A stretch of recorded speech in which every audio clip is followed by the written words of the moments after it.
Hey folks, another day, another Stuart Brown video. I was mentioning Emma earlier and I realised that maybe I've missed out some of the features within Teams that I just want to kind of show more for the learners maybe, but it might actually make your jobs a little bit easier as well. So if we go up to Files, I can click New, and then I can create all these documents straight within the team itself, and really good for collaborating on. So I'm going to choose Word document and make it Stuart's example. Create that, and it should, and keyword being should, just pop up now. Took a second click. Don't ask me why, but it did. So this version of Word, it's slightly stripped down from the one that you'd see on your desktop, but all the key features are there, and there's a few ones that I think are particularly useful, so that I'd highly recommend. So the first one is if I go up to Dictate. This will dictate, and dictate's really quite powerful. So now it should just be a case of me talking away, and it will continue to write what I am saying, full stop. This is really fantastic if you've got someone who maybe they're writing, they find very difficult, but in terms of verbally communicating, they're very secure, full stop. So I would highly recommend this to use with your class, full stop.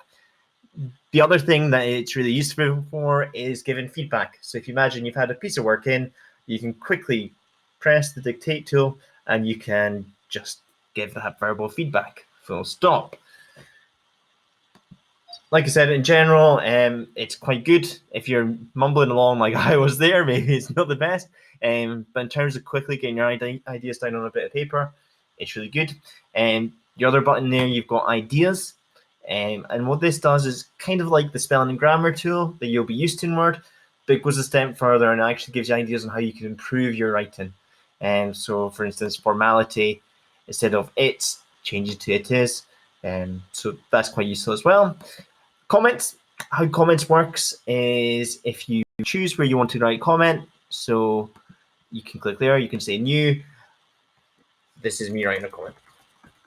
So that's useful for giving feedback, especially if you're creating documents together. Really useful, and you can then click and say this has been resolved, or you can delete it if it's not used. The conversation tool, all that does is it puts, I shouldn't have clicked that, it puts the document onto the Teams page. So that means everyone will see that and you can have a conversation around that. So again, really useful. The thing that I absolutely love in Word, absolute game changer for me, if I go to view, I can then choose immersive reader.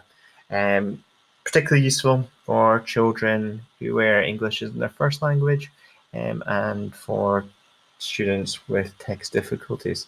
I'm going to quickly turn off these bits and then we'll talk through them in a minute. That's okay. So the first option, I could press play and it will read the text aloud to me. It's really useful for his given feedback. It is in the roadmap that the Scottish accent will come into it. At the moment, it's American or English, but really useful. I can then go to text preferences. I can increase the spacing to make it easier to read. I can make the text larger quickly, change the font, touch of a button, change the colors.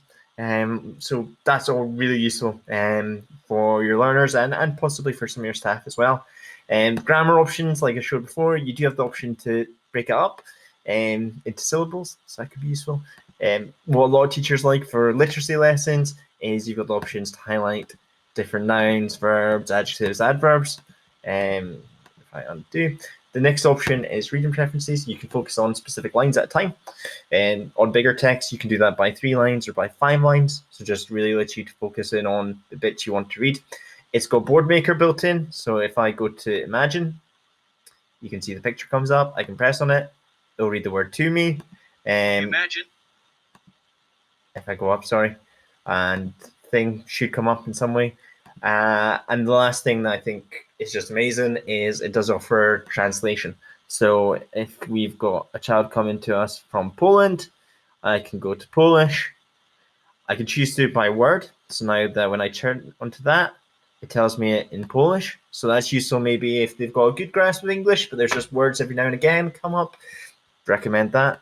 But there is also the option, if I take away the line focus, sorry, to do the whole document, and it will just translate the whole document into Polish.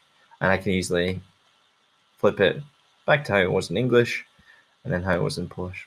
So hopefully that's been of use. Thanks for watching. Bye.